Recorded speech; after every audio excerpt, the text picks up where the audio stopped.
Well, hey there. Welcome to the Kim Constable podcast. This is Kim Constable. Nobody cares. Work harder. Welcome to this week's episode of the podcast, which I think that you are going to enjoy based on the feedback that we got from last week, which was that you really enjoyed the Q&A style of podcast. So here is what I have decided to do for the next 4 weeks. I have decided to do an Ask Kim style podcast. So what this means is rather than me taking a subject and breaking it down into, how I like to break things down, I'm going to instead be going live once a week on Instagram and recording the podcast live. And that's exactly what I'm going to do today. So I put it out on Instagram about 45 minutes ago because I just had the inspiration to do it 45 minutes ago. And I said, I'm going to go live at 7 p.m. on Sunday. And any question you want me to answer live on the podcast, make sure you ask it here on Instagram. And there's been quite a few really good questions have come through.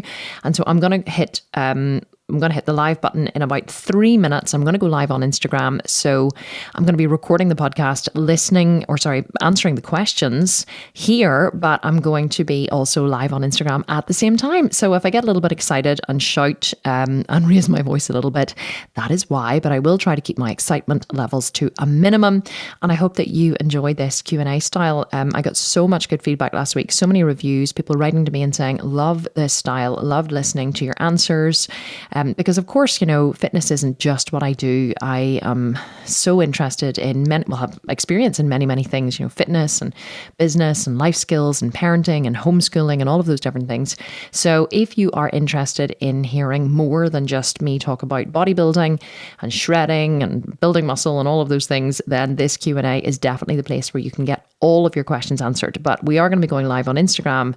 Make sure you follow me there at thesculptedvegan, and that is where you can ask the questions and also where you can just watch this podcast being recorded live if you don't always have time to come here and listen to the podcast. So before we get started, I just want to tell you that if you want to leave a review on the podcast, wherever you're listening to it, to be in with a chance of winning one of our Sculpted Vegan programs, then you can absolutely do that. You just need to write the review, take a screenshot of it before you post it. That's very important because sometimes it disappears into the abyss. And then send me a picture of it as a direct message on Instagram, and you will be entered into the draw to win one of our Sculpted Vegan programs. And we are going to be announcing the winner next month. This is now coming to the end of August, middle to the end of August. Can't believe we're nearly at the end of August and the summer is nearly over, but c'est la vie. That is the way it is. Okay, so I'm just going to go live now on Instagram. I'm going to start taking the questions and I will speak to you guys again in just a second. Okay, so we are live. Loads of people coming up here on Instagram. I didn't give everyone a really a huge opportunity or a huge amount of notice that this was going to happen, but we definitely will send out an email and let everybody know this is going to happen. So we probably don't have as many people on live as we would have if we had have actually notified people. But you know what? C'est la vie. It's actually better because then more people get their questions answered.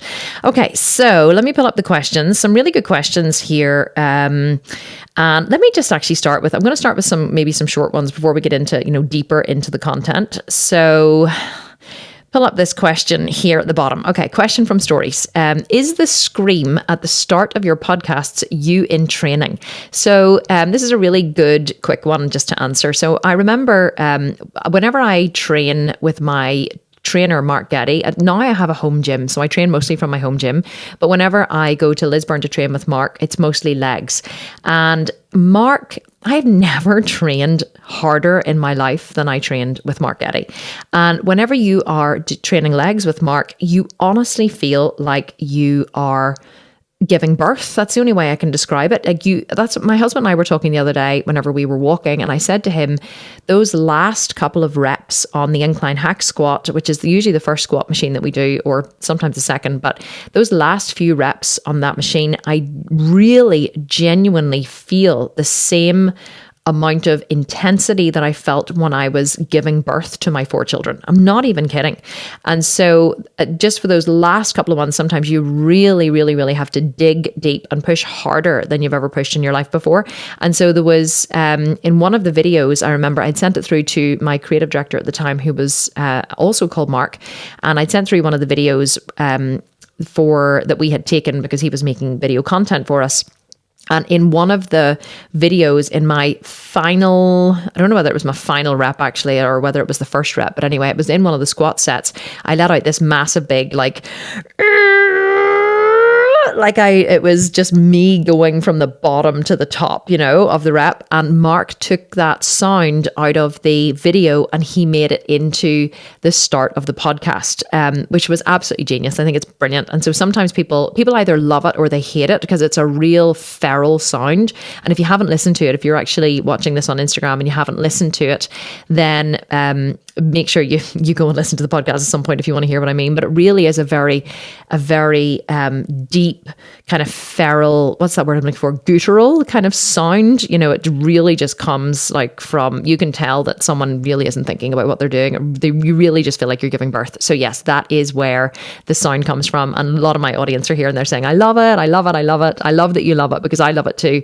But it really reminds me of how much effort it actually takes to get under the squat rack. Okay, so let me pull up some other questions. Loads of training questions here, which actually is great. So here's a really good one here, which is, how do I stay consistent when training alone in a home gym? I find it's hard to find a fit tribe. Okay. This is a really good question. It is something that many people struggle with. It's something that I have struggled with in the past. And honestly, the only thing that I can say is that you have to schedule your workouts into your diary and don't let yourself off the hook. There really is no other way to do it. The only way that you can ensure that you are going to motivate yourself to show up in your home gym is to put it in your calendar as if you have an appointment, and then don't let yourself off the hook, because I never feel like training. Now, I'm lucky in that my husband and I train every morning. So we have a great home gym, and I'll actually do a Q&A from the home gym one day. Loads of you have been asking about the gym. So I'll do one in there, a live Q&A on Instagram in the home gym. But we train every morning. And so it does make it easier. Well, we train 4 days a week, actually. Whenever Ryan's training with me, it does make it easier because we train at 9:30 and I'm either saying to him, come on, hurry up. Or he's saying, come on, hurry up, get going. And so the two of us are kind of getting each other going. And then once you go in there, he's done a set and he's like, come on, right, get on, do your first set. So you do have someone kind of pushing you on. It is harder to motivate yourself whenever you are doing it by yourself. On a Friday, Ryan doesn't train with me. I train glutes and hamstrings on a Friday. And so he doesn't train with me. And sometimes I procrastinate. It's different if I have a meeting or something I have to go to straight afterwards. But if I don't, then I end up standing in the kitchen and talking to Lee, our chef, or I chat to Lorraine, our housekeeper, or I get caught on Instagram, and it is harder to get in there. I know I will always do it, but I do tend to put it off and procrastinate, which is kind of annoying. But I never do let myself off the hook. And really the only thing I can say is, well, actually, let me tell you a story. I remember years ago, whenever I used to practice yoga. So I had a yoga studio here in the house. I used to teach private yoga at home, and I had turned one of the bedrooms into a yoga studio. And in that yoga studio, I always burned incense before my customers came or my clients came. And I always used to spray the mats. So I had, obviously I had about 4 mats, but a mat for them, a mat for my client, and a mat for me. And I used to spray the mats with a mixture of tea tree and lavender mixed with water. And so tea tree and lavender would, disinfect the mats and also make them smell lovely. So I used to spray them and wipe them down with tea tree and lavender. So of course then whenever my clients were also in child's pose, they were putting their nose on the mats just always smell delicious. So the mixture of incense in the room and the lavender and tea tree gave the room a very pungent smell continually, like a continually beautiful, pungent kind of, smell, earthy kind of smell. And so every time I walked into that room, I experienced a state change. So I never used to want to practice yoga. Sometimes, I always have my own home practice as well as teaching. And on the weekends, I used to do, quite an advanced practice. And of course, it's like training in the gym. I never really felt like doing it. Like I never really wanted to practice. But I would as soon as I walked into my yoga studio and I smelled the room and I smelled the pungent smell, I instantly wanted to go into child's pose, or I instantly wanted to start doing sun salutations or doing some kind of yoga because the smell triggered a state change.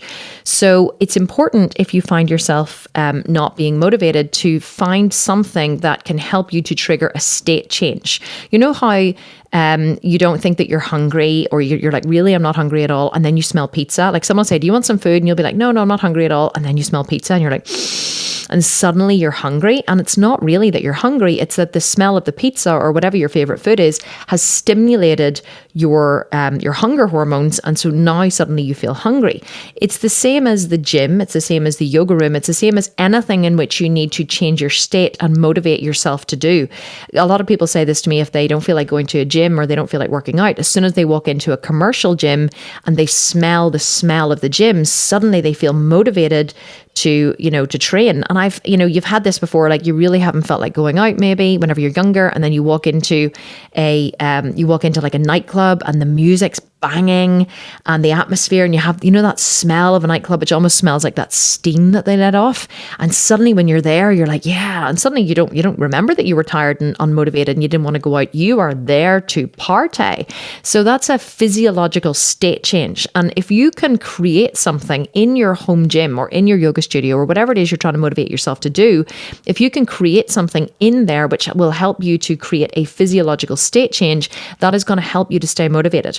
So I would recommend creating some kind of smell or some kind of ritual or something that you do every time you go into the gym, that when you do this thing, and it's a very simple thing to do. For me, it used to be lighting a candle and lighting incense. The minute I went into my yoga studio and I lit a candle and I lit incense, that would instantly trigger my yoga state. So if you can do something like a little ritual, something that you do, it could be, like I said, as simple as lighting a candle. It could be as simple as, as punching a boxing bag, or as, smelling something. Like I know Mark, my trainer, he still uses smelling salts. It's a very old thing they used to use to bring people round after they passed out from training legs so hard. So, he and the boys would use smelling salts, and they were really, really strong, like ammonia smell. And so if he ever smells that, he's like, he's raring to go, he wants to go and lift weights. So find some kind of trigger, something you can use as a trigger to motivate yourself, because, they always say motivation will get you going, but discipline will keep you going. And sometimes we just don't have the motivation, and, but you just have to find a way to keep yourself disciplined, because at the end of the day, nothing and no one can make you disciplined. Like, you have to want it badly enough. And if you don't want it badly enough, you will just find an excuse. If it's important to you, you will find a way. And if it's not, you will find an excuse. And that is the law of the world. So you just have to find something that it's important enough to you, and just don't let yourself off the hook. Give yourself a self-imposed consequence. That's another thing you can do. So you can actually say to yourself, if I don't show up and train 5 days this week, I am not going to drink coffee for a month, or I am not going to do this thing that I love. Whatever it is that you really, really love to do, like, give yourself a self-imposed consequence, like a punishment for yourself for not doing the thing. Just find any way you can to keep yourself disciplined, and that's how you can get yourself going. And then honestly, after a while, it just becomes a way of life. Like getting up in the morning and brushing your teeth. Like, how many times do you ever feel before going to bed like brushing your teeth? Like, have you ever lay in bed and you're like, oh no, I haven't brushed my teeth? Like, do you ever go to sleep without brushing them? Probably not. Most people get up and go and brush them even if they don't feel like it. It's the same with the gym. You're not going to feel like going to the gym, but you're going to get up and go just like you would get up and brush your teeth. And so that's just what happens after a while, but you have to develop that pattern. You have to develop that discipline. Great question. Okay, another question. Okay, this is a really good one, which actually is which is different to bodybuilding questions, whatever. And it is, it's annoying that they're not showing me who asked the question. So question is, how do I stay consistent when, no, that's not it. That's the one I've just answered. Okay. Here it is here. Okay, Juliana Rock, I think it was. What do you look for in a potential employee? Now, I get asked this a lot. We have about 30 employees now in the Sculpted Vegan worldwide. My wage bill, I think, is nearly £1 million a year, believe it or not, which is fucking scary biscuits, because that's a shitload of people dependent on me to keep their families. So what do I look for in a potential employee? I've always said that one of the reasons I've been successful is that I have always been really good at identifying good people. And identifying good people and persuading them to come and work for you really is the secret to success, because business is about people. Business is about the people you employ and the people who purchase your products. And if you take care of your people, then everything else will take care of itself. And so I am the kind of person who is a really, really hard worker. I've always worked super, super hard. And I have always gone above and beyond what was asked of me in jobs. Like I would have gone, I always would have stayed late, arrived early. I would have worked harder. I would have gone the extra mile and everything, because that's the kind of person who I am. Like, I never had to be asked to work harder. I just always did it. And people who didn't work hard used to piss me off. So I was always taken advantage of. And what I mean by that is no one really ever recognized how hard I worked in the jobs that I worked in. And like, I remember I was managing a restaurant in a hotel here in Belfast, and I was so determined to turn that restaurant around because they had so many issues with staff and so many issues with, like, the management of the hotel was horrendous. I should have realized I was flogging a dead horse. But I used to sleep in the hotel sometimes 2 to 3 nights a week. Sleep in the hotel so that I could be there for last service, and then I could get up in the morning and be there for breakfast. I literally lived in that hotel, and I was just taken advantage of because nobody, the harder I worked, the harder I had to work. And it was, the reason why I'm saying this is what I have recognized is when you find someone who is like that, when you find someone who is a super, super hard worker, but who is also agreeable, you want to hold on to them with both hands. Jordan Peterson talks about this in a lot of his literature. He talks about how people who are hardworking but agreeable are the most likely to be taken advantage of. And I am one of those people who is hardworking and agreeable. And he says a lot of middle-aged women are like this, women in their 30s or women in their 40s or 50s. They're hardworking and agreeable, and they are the ones who are most likely to be taken advantage of. And so so whenever I heard that, I was like, this is actually me. And so the reason why I think I've been successful in hiring people is because I look for people who are super, super hardworking, like really hardworking, like it's in their DNA. They have to work, but who are also super agreeable. And then I reward them like no one else ever has. And when I reward them, I don't just mean financially. I do pay really well. So I do reward people financially, but I reward them in that I recognize them, like I notice them, I take care of them. I say to them, you are doing an amazing job. Like, I would be lost without you. I never take advantage of them. Like, I'll say to them, this is the thing that I want to do. How do you feel about this? Do you think we could do this? Is this okay? And if they say, no, Kim, you're asking too much, or we don't have the capacity for that, or no, I just cannot fit that in with what I'm doing, I say, okay, no problem. I'll have a rethink. And I go back and I rethink. And so I never, ever, ever lay down the law and say, this is what we're doing, do it. I respect them at all times. I respect the fact that they will go above and beyond the call of duty always. And so I never take advantage of them. And I think that is why my company has been so successful, because everyone who I have working for me, everyone, like without exception, is exceptionally, incredibly hard working. But they are also super agreeable, and they have been taken advantage of by many people in the past. So when they come to work for me, they go, like Laura, my head trainer, she always says, this is the best self-employed job I've ever had, because she's fully employed by the company, but yet she acts like she's self-employed. In my company, I don't have any rules about when you work, how you work, what time you work. We don't have any rules about you need to be in work by 9 a.m. and you leave by 5. If they want to go get their nails done, they go get their nails done. If someone wants to take a day off, they take a day off. Like, hardly anyone, people take holidays, and there's like holiday allocation or vacation, allocation. But nobody really pays attention to it. People just go on vacation when they feel they need it, because I have these incredibly hardworking people working for me, and I know they're not going to take advantage of it. And if someone feels that they need a super long vacation, or they need a day off, or they need to work from home, or they need a week in bed working, under their duvet for a week, I'm like, you go, sweetheart. You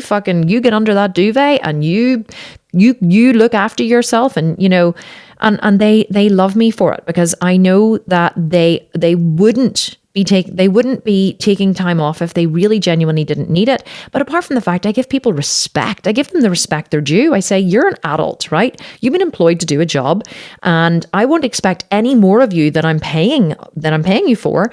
But I do want your loyalty. I do want you to be available whenever I need you to be available, which sometimes will be weird hours and weekends and fucking all kinds of shit. But in return, I will give you your freedom. You can do the job whenever you want to do it, as long as the work's done. I don't give a shit when it's done, how it's done. And also, I provide them with, our chef makes lunch for all the girls in the office here every day. I provide them with the best coffee, with sparkling water, with protein bars. I take care of them. I make it a really, really, really nice working environment. And so therefore they never want to leave the office. So it's a little cunning, my plan. So I know I kind of went a little bit off track there and said, it's not really what I look for in a potential employee, but that is what I look. So if you had to ask me, what is the one thing you should look for in a potential employee? Look for someone who is extremely hardworking, but also agreeable. And I don't mean nice. I mean agreeable, as in like they will say yes, and they will say yes, and they will say yes, sometimes to their detriment. I mean, often to their detriment. They will say yes, and they will be taken advantage of. And sometimes my employees say yes, and I go and I say, is there any way you could whatever? And they'll say, well, that weekend I have such and such on, but you know what? It's fine. I'll do this and I'll change this around. And I go, no, you absolutely will not. And they go, no, it's fine. I go, it is not fine. You have this organized. And what I'm asking of you, I was asking, did you have anything else on? You have this thing on. I want you to keep doing that, and I will find another option. And they're like, are you sure? I'm like, of course I'm sure. Like, I would never ask you to do it. So I think in life, you have to really be careful not to take advantage of people. It's extremely important not to take advantage of people, to give them the respect that they're due. And I find that when you respect people and you give them the space to thrive and grow and do their jobs, then they will do their jobs even better and even more efficiently. And I always say that, I take care of my people, and my people take care of the people. So the better I take care of the people who work for me, the better they take care of my customers, because I can't take care of my customers, but I can take care of my employees. So so that's just a tip for hiring. Always look for people who are hardworking and agreeable, and then treat them with respect, and you will never go wrong.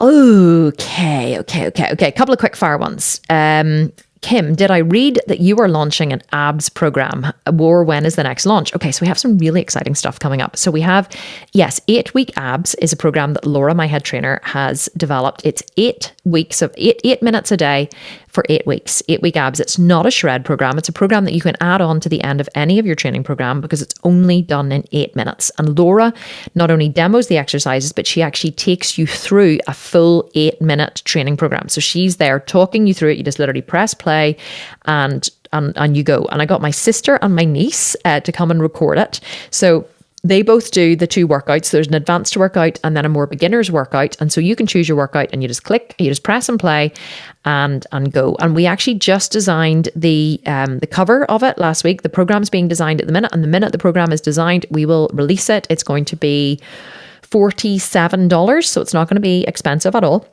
It's not going to come with its own Facebook group or anything. It's just an add-on program. But yes, 8-week abs is coming. And then we have another Buttcamp. We're going to reopen the Sculpt and Shred in September.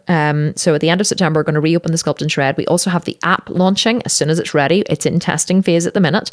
And then we are going to launch Buttcamp 2.0 on September 27th. So, and that's going to come with another mammoth prize fund. So it's a brand new program. It's got all new workouts. It's got gym workouts, new meal plans, all new information. It's a brand new program, and it's going to be launching with an enormous prize fund. Same prize fund as Buns and Guns, 20,000 first prize, 10,000 second, 5,000 third, 3,000 fourth, and then 1,500th, and then 6th to 10th get $500 each. So literally someone, and we're going to be announcing the winner. I think it's on like the 6th of December or something. So, or the 12th of December. I think the winner will be announced on the 12th of December. So literally just before Christmas, it ends at the end of November, and just before Christmas, we are going to be giving away we're going to be giving either 20,000, 10,000, 5,000, 3,000 or 1,000. And even if you don't win one of the massive prizes in Buttcamp, you'll be going into Christmas with an absolutely spectacular body. So like, what a gift to give yourself for Christmas. So that is launching at September 27th, as well as the abs program too. Okay, another wee quick fire one. What foundation do you wear or do you not wear any? I don't wear foundation really ever. I wear tinted moisturizer sometimes. And most of everything I wear these days is by Rodial Beauty, Rodial. I love their makeup. I love their skincare. They want me to be an ambassador for them, which is really good. So they're going to give me like discount codes and everything because I post about them so much. And I know the founder, Maria Hadstastefanis. And so Rodial Beauty is what I wear. But I don't really wear foundation during the day. I just kind of have naturally good skin, which is really nice. Just loads of water, loads of exercise, loads of plant-based food. And yeah, I don't know. I always get complimented on my skin, but really I think it's just loads of good skincare, loads of facials, loads of Botox, loads of fillers. It's easy to look good whenever you have money. Okay. What else do we have coming up here? Okay, let's go to a homeschooling one about kids. So, response couldn't be shared. This bloody thing is really just not, there it is there. So it says you're homeschooling your kids, which I love. How would you feel about them going to university? So I really, like, if my kids wanted to go to university or college, or I don't have any rules for my kids whatsoever. Apart from, don't hurt each other, don't hurt anyone else, that kind of stuff. But one of my children, my second son, decided he wanted to go to school. And so he started school at the end of last term. And he only went for like 4 weeks at the end of the term, and he loved it. And he's starting again in September. And he's 14, is he, or 15? He's 14. So he'll be 15 next year. So he decided he wanted to go to school, and I was fully in support of that, because whatever my kids want, whatever makes them happy is what actually makes me happy. So if my kids want to go to university, I will fully support that. It's my job as a parent, as a learning, I always say my job is as a learning facilitator. So I'm there to facilitate whatever it is my kids want. If my kids wanted to go to university and study something, I would sit them down. I would help them work out the pros and cons. I would ask them, is it worth getting? Because I wouldn't pay for it. I would ask them to pay for it themselves. So I would ask them, what would be the reasons? I'm always asking my kids, what's the reason you want to do something? So I would ask them, what's the reason you want to go to university? Is it because you just want to have fun? Is it because you want to meet friends? Is it because you actually want to study something to maybe become a doctor or a vet or whatever? Because if they wanted to go and study business studies, I would say to them, don't do it. Like I studied business studies, and really I learned nothing except how to party. So, whenever you learn something for the sake of learning it, but you're not applying it practically in real life, like, knowledge is absolutely useless. I studied business studies, and I don't remember one single thing that I learned in my business studies degree. How I learned about business was starting an actual business, age 37, and we made over $10 million in 4 years. So I didn't know anything about business, but I learned on the job. So what I would say to them is, if you want to go and be like a doctor or an accountant or something which needs a professional qualification, which I doubt very much any of my kids will do, then it'll be my job to help them figure out what they need to get to university to make that happen, if that's truly what they want. But whatever my kids decide, I would always ask them, had they fully looked at all of the information? I think that's very, very important. And I think that we're seeing that a lot at the minute with the pandemic and the vaccines and everything, that, a lot of people are not evaluating information before they make a decision. And then, and a lot of people don't want to evaluate information, but I think that it's lacking in the world. The ability to evaluate information before you make a decision is not something that is taught in school. It's not something that the government really wants you to do. They just want you to follow orders. They just want you to do what they tell you to do. And they use the mainstream media to influence the narrative. And they don't really want you to be pro-choice, So one thing I've always taught my kids is don't take information on good faith. Even information I give them, I always say to them, even though it's me giving you this information, don't take it on good faith. Don't take my word for it. Go and do your own research. Go and, and read the data on both sides. Go and figure out what's important to you and go and try and extract opinion from fact and go and try and extract the data, the raw data from opinion and from fact and evaluate information and then make the best decision that you can with the information that you've got. And sometimes we have imperfect information, but I think that the world's inability to be able to look at information, to read data, to fact find, before they make a decision is one of the worst possible things that's happening, or one of the worst things that's happening in our world. So one of the things I've always said to my kids is before you make a decision, just figure out, why do I want to do this? What are the pros of doing it? What are the cons of doing it? And then make the decision, based on facts and data and, anyway, I'm butchering what I'm trying to say here, but you know what I'm trying to say? I'm like, rather than just, I think I'll go to university, I would always make them question everything, question every decision that you make and all of the information you have, and then try and make the best decision you have. And I think that if the world did that a little more, we might be in a slightly better place than we are right now. There's a lot of fear-driven decisions at the minute, which is how, the world and the governments want you to be. They want you to be scared so they can control you, because whenever people are fearful, they can be controlled. So I never make my kids scared. I never punish them. I never yell at them. We've never used the naughty step. If I'm ever angry or upset, I apologize. If I've ever lied to them, I apologize to them. I say, I'm so sorry, I was scared and I lied to you, and here's why I lied to you, and I've looked at it. And this actually happened today. Actually, my son asked me a question yesterday, and I actually panicked and I lied to him. And then I was like, why did I do that? And I realized that I had been scared to tell him the truth because I had two competing values. So this morning I sat down and I said, I lied to you yesterday. I'm really sorry. And he said, what did you lie about? And I told him. And he said, why did you lie? And I said, you know what? I was scared. And I said, let me tell you why. I said, I had these two competing values. One was this and one was this. And I tried to uphold both of them at the same time. But unfortunately, I realized it isn't possible.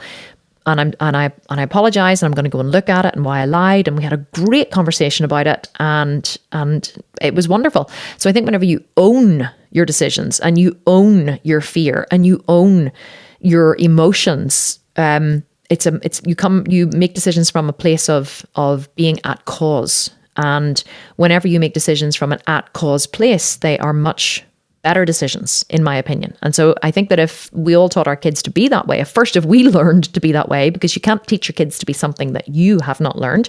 So I think if we all learned to do that first, then we could teach it to our kids. And I think that we could change the world with one generation. But I don't think it's going to happen in my generation. So anyway, moving swiftly on. Okay, Mrs. Davies. This is a controversial one. Do you really, really believe that anything above the bikini category requires extra help? Now, I think what she means by extra help is, does it require anabolic steroids? And I've just heard my children screaming in the background. I did tell 3 of them that I was recording a podcast, but I forgot to tell the 4th, and she arrived with her friend. And I don't think they know where I'm in here. So if you hear blood-curdling screams in the background, no one is being murdered. It's just my children playing. So, okay. Do you think anything above the bikini category needs extra help? So what she means by help is anabolic steroids. Look, I am not the best person to talk about anabolic steroids at all, because I really, truly do not know a lot about them. Mark Getty, my trainer, is probably the biggest, most muscular man I've ever met in my entire life. And he knows everything about anabolic steroids, and he's not afraid to talk about it. And so what I would say is that every athlete that I know personally has probably, and there's a lot of probablys in here, but has probably taken small amounts of anabolic steroids. And in fact, most bikini athletes take small amounts of anabolic steroids. And outside of the bodybuilding world, there's a huge stigma on steroids. People are like, oh, she's juiced up, and oh, she's taking steroids, and oh, look at her, she looks like a man, she's on the juice, And I'm like, it's such an ignorant thing to say. Like, people always say it about Mark Getty, my trainer. They say, oh yeah, oh, he's only that big because he's on the juice. I'm like, yeah, that's it. He just lay in bed for the last 22 years on his whole eating cheesy puffs and drinking Gatorade.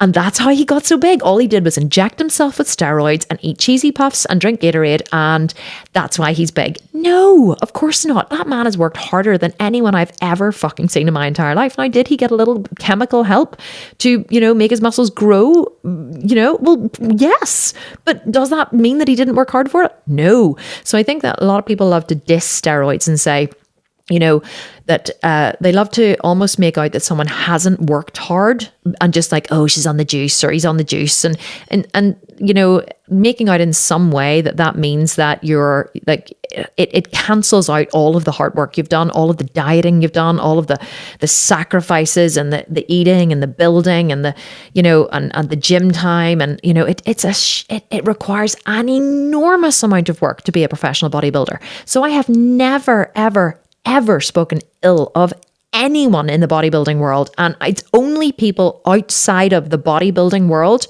who like to put people down and say, oh, it's just because she's on the juice or she's on the steroids. So that's a little bit of a rant on steroids or on people who like to judge others for taking steroids. And listen, can I tell you, I used to be like this, okay? Before I went in. So let me tell you a quick story, actually. Whenever I first stood on stage, I remember it was just a local show and I was prepping really, really hard for my show and I was dieting and I was training. And I remember my trainer at the time saying to me, I was dieting hard for the show. And he said to me, you've done so well. But I was like, I'm not lean enough. And he was like, no, you've done so well. And he said, Kim, honestly, you will probably be the only person standing on that stage who hasn't taken, who hasn't had any under the counter help. And I went, what do you mean? And he said, who hasn't taken any kind of, steroids or fat burners or whatever. And I was like, what? I was like, well, will they be taking like fat burners and steroids? And he was like, yeah, of course. And I was like, and I remember feeling really like, but this isn't fair. Like, they have an unfair advantage over me. And I remember really feeling like annoyed and upset and shocked by it. Like it took me a couple of days to get over it because it never even occurred to me. I thought steroids were for big, massive, muscular bodybuilders. And so I can try on, and it was my first show, of course, right? So I didn't know if I was going to be lean enough or I didn't know if I was going to be muscular enough. And so it just felt unfair to me, like these people had an unfair advantage. And I remember, and so anyway, I got over that pretty quickly because I won my show. And I came sick actually in one of the classes, first time bikini. I had loads of really young girls in it and they're me, nearly 40, standing on stage with all these fucking 16-year-olds. And then I won my next class. And so obviously didn't need the steroids. But two things I would say about that. The first one is I didn't have to compete in the show. So nobody said to me, nobody promised that it was going to be fair. Nobody promised that everybody was going to be eating the same and drinking the same and training the same. And, people could say, oh, well, she's been training with Mark Getty and he does high intensity training. Well, that's not fair because she's going to build far more muscle than me because I don't have access to a trainer 5 days a week doing high intensity training. Somebody could have said the same thing. You're always, whenever you feel life is unfair, you're always going to find that it's unfair in some way, right? So people could have said that it was unfair that I had been trained or I had the money to train with a trainer 5 days a week or that, something. I could have said, well, it's not fair. They're all eating meat and it's so much easier for them to get their protein than me. It's not fair, So to say something isn't fair is to deny reality, okay? Reality is just reality. Reality doesn't give a fuck if you think that it's fair or it's not fair, okay? That's just your judgment. So you would rather bend reality to fit in with your view of the world than accept the what is. And so but here's the thing, right? But I can understand why people get upset. Why people who are inexperienced get upset about people who take steroids, because I remember how I felt. I felt like it wasn't fair. And so I think that normal, in inverted commas, people look at professional bodybuilders and they in some way want to insinuate that the reason why they're not getting the results that the bodybuilders are is because of the steroids. But it's not true. Oh, sorry, I just got low battery there for a second. It's not true, okay? The reason why they aren't getting the results that the bodybuilders are getting is because they're not working as hard. And that is the bottom line. I'm just going to have to plug in my phone here, actually. That's the bottom line. It's nothing to do with steroids. It's nothing to do with, whatever. Like the only way that you could say that it was unfair was if you were working just as hard in exactly the same way, 5 days a week, high intensity training with the same trainer in the same gym, using the same equipment, eating the same food. If you kept all the variables the same and one person was taking anabolic steroids and the other one wasn't, then you could probably say that, okay, well, you could measure the difference and say, well, this person has gotten better results than this person, but every other variable was the same. But you can't say it's not fair you're not getting the same results as them, because most people who say that just aren't working as hard as the professional bodybuilders. So to go back to the original question, do I really believe that anything above the bikini category requires extra help? No, I don't believe that it requires extra help, but it's very hard for women to build huge amounts of muscle. And most women, most people these days aren't prepared to do what it takes. They're not prepared to be patient enough. Years ago, whenever I started bodybuilding, or I'm only bodybuilding 5 years, but even then, it wasn't as popular as it is now. Everybody wants to stand on stage, and they want to stand on stage fast. They want to stand on stage in 6 months or in 3 months or in 9 months. And so when I say to people, they say to me, oh, how long did it take you to build your body? And I say 5 years. They go, 5 years? Like, they don't want to hear it takes 5 years. Mark Eddy, my trainer, has been training for 22 years. And, Mark in his prime took less drugs than some of the 18-year-old guys are taking now for the much smaller categories. I'm not even joking. We live in a more society. More is more. More is more. Everybody wants to take more. So is it possible to... do I believe anything above the bikini category needs extra help? No, I don't believe so. If you're prepared to work longer and harder than everybody else. Does it make the results quicker? Yes. If you take more and more and more, does it make them quicker still? Yes. But at what cost? That's what I would ask. At what cost? Especially if you're a woman, especially if you haven't had children. You do not want to be messing around with anabolic steroids that are going to interfere with your ability to reproduce or with your hormones. Some of them are, I think it's called androgynous, where you can literally get an enlarged clitoris and grow a penis. Yeah, I don't want a penis. Like, seriously. So it's why I never did any of the bigger categories, because I really wasn't prepared to do what it would take to get there. Now, can I say hand on heart that I know that every single athlete in a larger category has taken steroids? No, absolutely not. But I also do know that in order to build the muscle required to compete in those larger categories, it's kind of hard to get there without chemical help, I would say. Not impossible, but hard. Okay. So, let me see what else is up here. Okay, let me take a few questions from the chat, actually. Let's see if there's any kind of quick fire questions coming up from the chat. Okay, so just one come up straight away. Mel McCaig, any suggestions on training shoes? I use Nike Metcons or Reebok Nanos. The reason why I use those for training is because they have a very, very flat sole. And so whenever you're squatting and deadlifting, you don't want to have anything with a raised sole. You never want to be training in running shoes. You want to have a really flat sole so that your foot is evenly distributed on the floor. And I think that that's extremely important. Okay. I've answered this, but I'm going to answer it again. Maven Stone, when will the app and Buttcamp be ready? Buttcamp is launching September 27th, and we don't know exactly when the app is going to be released because it is in the testing phase with the team at the minute, and it is all ready, but adding the programs is a mammoth job. So I don't want to rush it. I don't want to release it until it's ready, because if we do, then everyone will complain if it's not right. So you just need to be patient. Okay, what advice would I give my 25-year-old self? Just live life and keep going, which is exactly what I did. I wouldn't change anything that I've done. I wouldn't change anything that I've done in my life at all. What is my favorite protein bar? I don't eat protein bars, to be honest. I just eat whole nutritious food, and I have protein shakes, but I very rarely eat a protein bar. And I find that most of the protein bars, the vegan ones, give you terrible wind because they usually have inulin in them. And inulin is like, they add it to foods, as to increase the fiber, but unfortunately inulin cannot be digested in the small intestine. It must be digested in the large intestine, which gives you gas and makes you fart. So I generally tend to avoid protein bars for that particular reason. Okay. Oh God, there's millions of questions coming through from the chat now. Let me see. Miss Young 888. How do you accept the aging process? I'm also heading towards my 40s. I'm still fit, but I do feel it. Do you know, I sometimes do think about it and I'm like, oh my God, am I going to be like, what am I going to look like when I'm 50, 60, 70 or whatever? But the honest to God's truth is, as I've gotten older, I'm 42 now, I keep looking better because I don't accept the aging process, because I get fillers and Botox and not laser, but like microneedling and all these different types of facials. And I train really hard in the gym and I get cryotherapy and all different types of stuff like on my skin for skin tightening.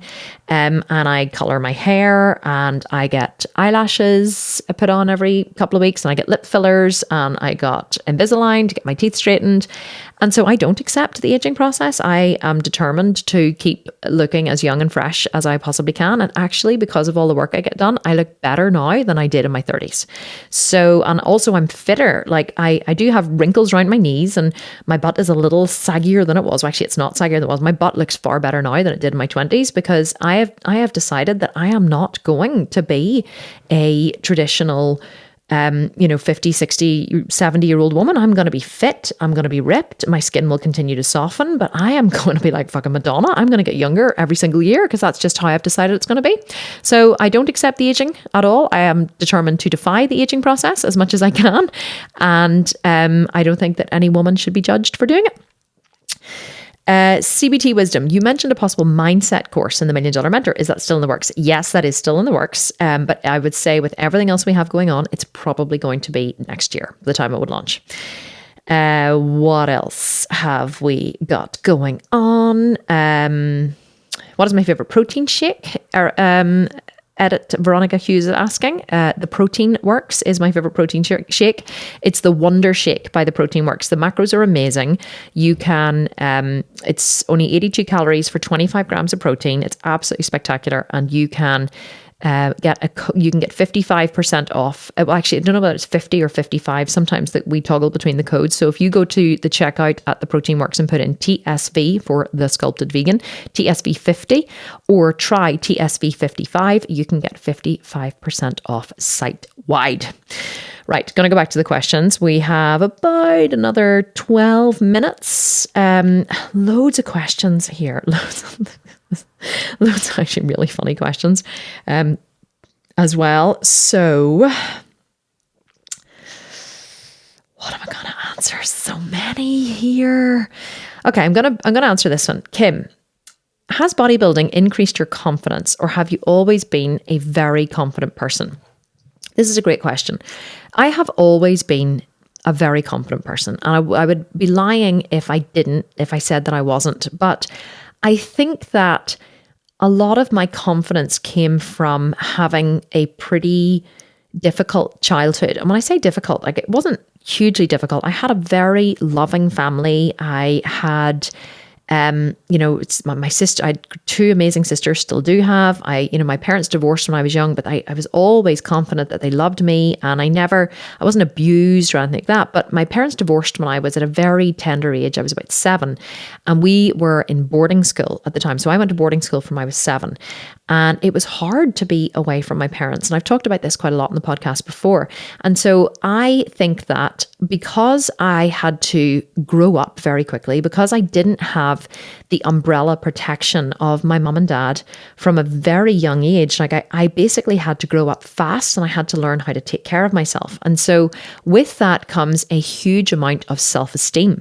And when I say self-esteem, I don't mean feeling good about yourself. I mean self-esteem as defined by the number of possibilities an individual perceives in a given situation.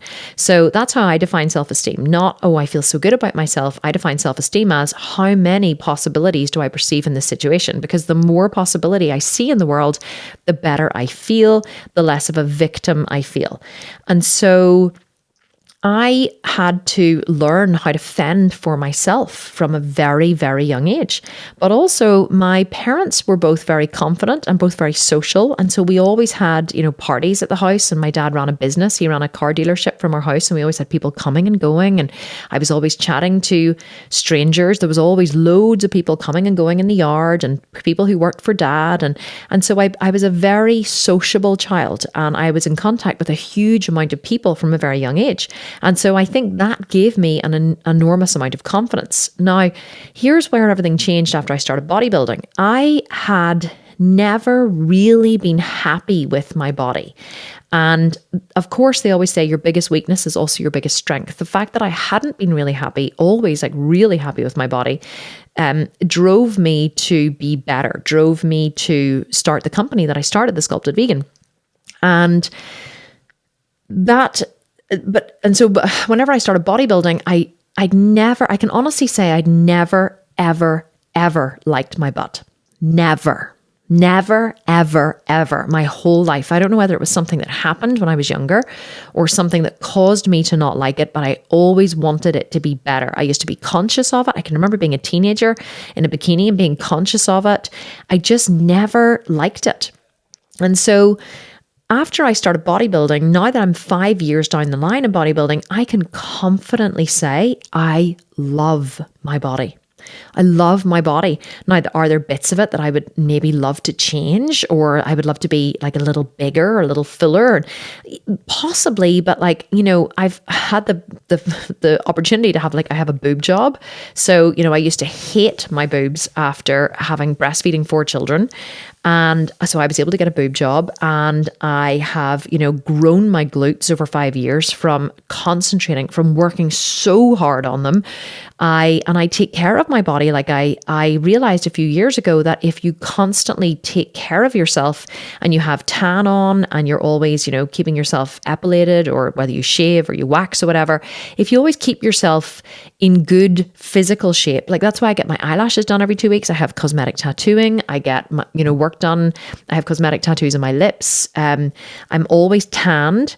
And I'm not adverse to using a sunbed. I actually I have a sunbed in my office, like a tanning bed, I think they're called in America. So I have a tanning bed in my office. I only got it 3 or 4 months ago, and I maybe have a sunbed twice a week. And everyone's like, "Oh, it's so bad for you." I'm like, "Well, I cover my skin. I always put factor 50 on my face, so I never put my face in the sun ever." And yeah, I'm happy to stand in a tanning bed I don't care, twice a week, not twice a week the whole year round, only in the summer. And apart from that, I use Lusotan. I'm always tanned. So I take care of myself. But not only that, I work really, really hard on my body. I love my chest muscles.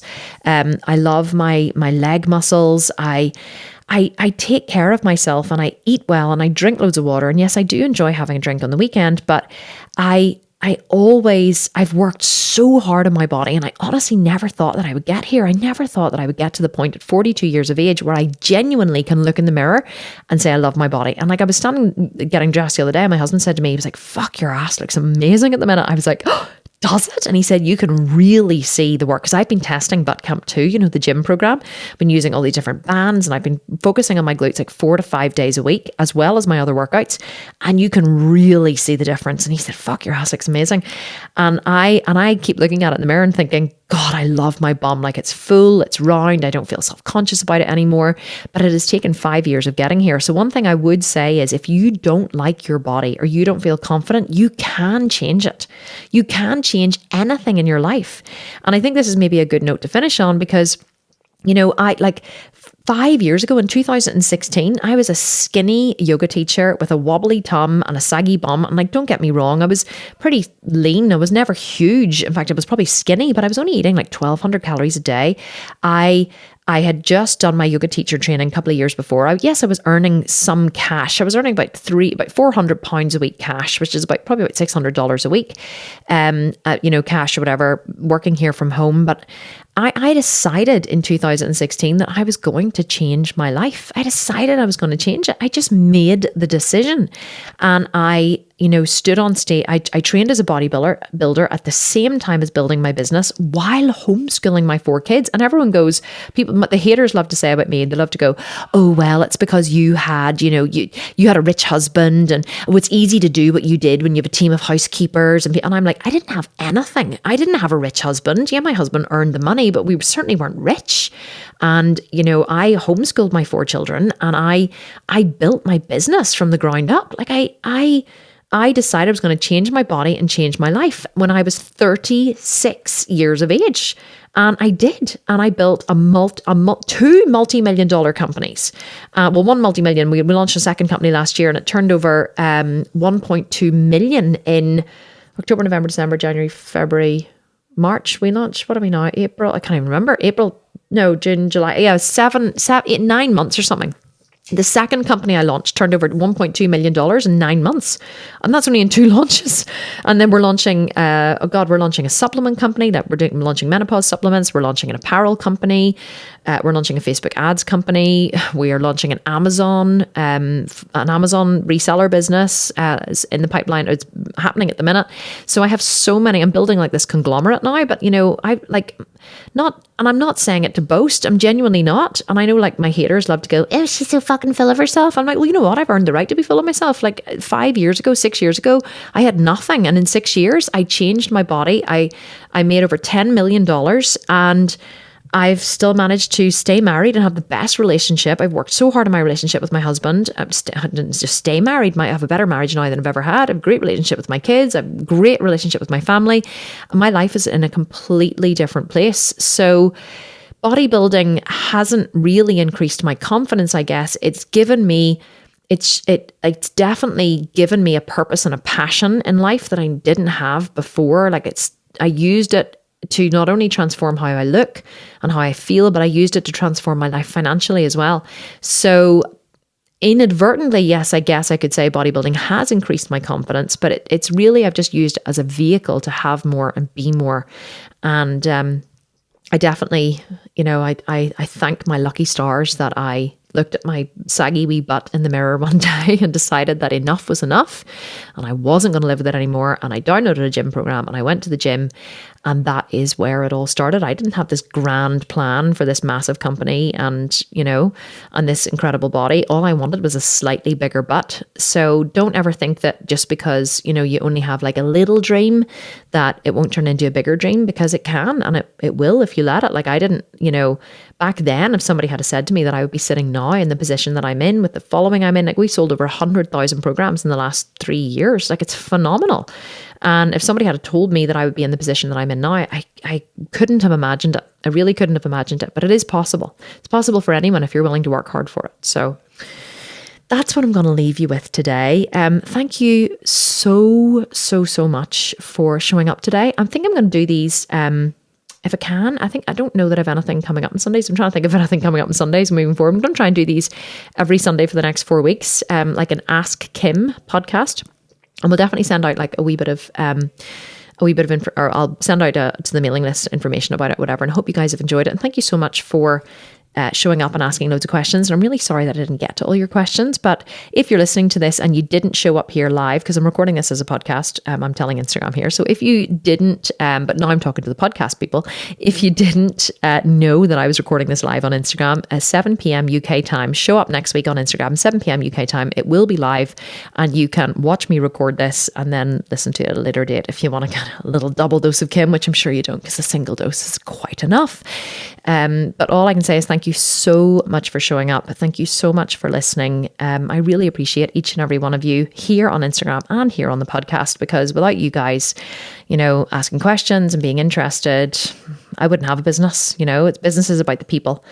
Without you guys, the people, none of this would exist. So I just want to say a really special thank you to you guys who I love so much. Thank you so much for showing up, and sending huge kisses and hugs to you, and see you all next week here on the podcast or here on Instagram, 7 p.m. UK time for a live Q&A, and have a wonderful, wonderful rest of the week wherever you are, and bye for now. Thanks, guys.